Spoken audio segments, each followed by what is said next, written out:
उत्तरकाशी की टनल में फंसे मजदूरों को बाहर कब निकाला जाएगा? मजदूरों को निकालने के लिए की जा रही कोशिशें कामयाब क्यों नहीं हो पा रही? रेस्क्यू ऑपरेशन जिस तरीके से चल रहा है उसमें कहां खामी है? टनल के अंदर मजदूर कैसे फंसे? इसका जिम्मेदार कौन है? लापरवाही किसकी है? ये तमाम वो सवाल हैं जिनका जवाब जानना तो पूरा देश चाहता है, लेकिन अब तक एक भी सवाल का जवाब नहीं मिल पाया है। और हाँ, उत्तराखंड के मुख्यमंत्री पुष्कर सिंह धामी अलग अलग राज्यों में जाकर चुनाव प्रचार तो कर रहे हैं, वहां पसीना तो बहा रहे हैं, लेकिन उत्तराखंड में जिस तरीके से मजदूर फंसे हैं वो कैसे निकलेंगे, इसे लेकर अलग अलग सवाल जब उठ रहे हैं तो उन पर अलग अलग तरीके का जवाब नहीं बल्कि एक ही जवाब, वही रटा रटाया जवाब आता है जो पहले दिन से आ रहा है, यानी कि काम जारी है, जल्द कामयाब हो जाएंगे। मगर सवाल ये है कि आखिर इतनी बड़ी चूक हो कैसे गई? वो वहाँ पर जो इंजीनियर हैं और विशेषज्ञ हैं सभी लोग काम कर रहे हैं।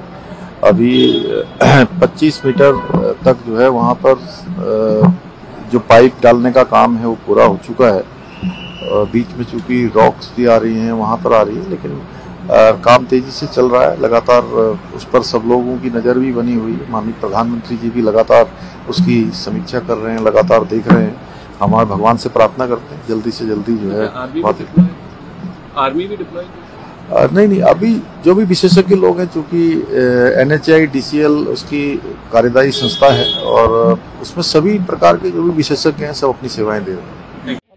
नजर दिल्ली से भी रखी जा रही है, नजर देहरादून से भी रखी जा रही है, लेकिन जो श्रमिक अंदर फंसे हैं उन 40 परिवारों की क्या हालत होगी ये भी समझना बहुत मुश्किल नहीं है। लेकिन चुनौतियां जब हैं, और गनीमत ये है कि फिलहाल सभी श्रमिक सुरक्षित बताए जा रहे हैं जो टनल के अंदर फंसे हैं, लेकिन जैसे जैसे वक्त गुजर रहा है वैसे वैसे धड़कनें भी बढ़ रही हैं, क्योंकि जिस तरीके की चुनौतियां उस टनल के अंदर होंगी वो आसानी से समझी जा सकती हैं। मुसीबत भारी है, परेशानी बड़ी है, और इससे निपटने के लिए ये जो उपाय किए जा रहे हैं आखिर उनमें कहां खामी रह गई है, इसे लेकर भी लोग काफ़ी परेशान हैं और ये जानने की कोशिश कर रहे हैं कि आखिर कब तक ये रेस्क्यू ऑपरेशन पूरा होगा।